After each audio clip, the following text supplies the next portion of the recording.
प्रधानमंत्री असणार आहे. लहान मुलांना खूप आवडणार आहे. जसं आजी आजोबांवर प्रेम करायचो ना, तशी ही हिंदुस्थानातील मुलं चाचांवर प्रेम करायची. कारण हे जरी पदसिद्ध प्रधानमंत्री भारताचे असले तरी ते मुलांमध्ये रमायचे, मुलांमध्ये खेळायचे. त्यांना आपल्या भारताचं भविष्य मुलांमध्ये दिसायचं.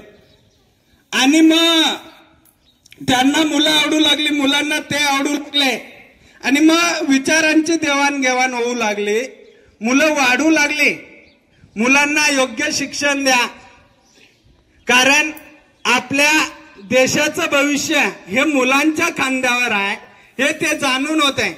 म्हणून मुलांच्या शिक्षणासाठी विशेष प्रयत्न करणारे प्रधानमंत्री होते पंडित जवाहरलाल नेहरू. सरांनी सांगितलं की त्यांचे वडील हे देखील बॅरिस्टर होते, वकील होते, ऍडव्होकेट होते. आणि मग सदन घराणं होतं. बालपणही त्यांचं चांगलं गेलं.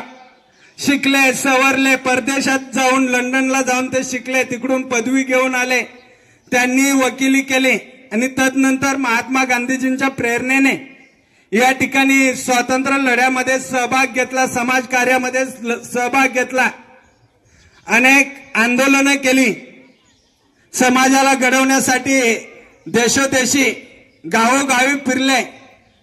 समाजहित कशात आहे हे लोकांना सांगितलं, लोकजागृती केली. आणि ब्रिटिशांना तोडीस तोड उत्तर द्यायला सतत पंडित नेहरू हे कार्यशील राहत. पंडित नेहरूंना अनेकदा अटकवण्याचा प्रयत्न या ठिकाणी ब्रिटिशांनी केला, पोलिसांनी केला, पण तरीही ते मागे हटले नाहीत.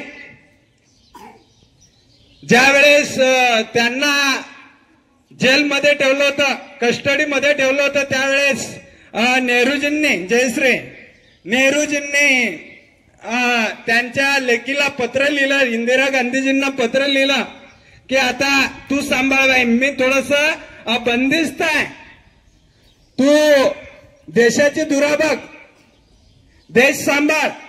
आणि मग नेहरूजींनी इंदिरा गांधींना पत्र लिहिलं. त्याच्यामध्ये लिहिलं होतं की हे आपल्या मुलांच्याच खांद्यावर आपलं देशाचं भविष्य आहे, म्हणून त्यांना शिक्षण दे, शिक्षकांना सांग, शिक्षकांना हा विचार समजून सांग, त्यांच्या पालकांना समजाव आणि मुलं शिकती कर, असा संदेश त्यांनी त्या कारागृहातून आपल्या मुलीला इंदिरा गांधीजींना पाठवला. मुलं ही देवाघरची फुलं आहेत असं ते सतत मानायचे. आणि मग जसं आपण देवाला पूजतो त्या पद्धतीने या लहानग्यांना आपण सांभाळलं पाहिजे, अशी भावना पंडित नेहरूंची होती.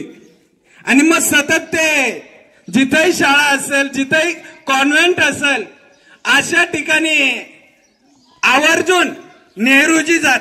अनेक कार्यक्रम रद्द करून ती मुलांच्या शाळेमध्ये जात आणि त्या ठिकाणी मुलांबरोबर शिकती आणि शिक्षणही देत.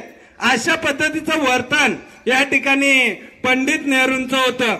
ज्यावेळेस मुंबईमध्ये शिवाजी पार्कला मुलांचा मेळावा भरला, त्यावेळेस देशाचे इतर कार्यक्रम सोडून त्या ठिकाणी आपल्या भारताचे प्रधानमंत्री पंडित नेहरू आले आणि त्या मुलांमध्ये खेळले, बागडले.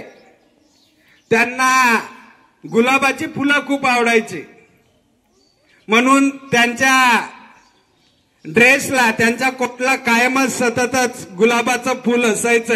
हे चिन्हच त्यांचं जणू काय होऊन बसलं होतं.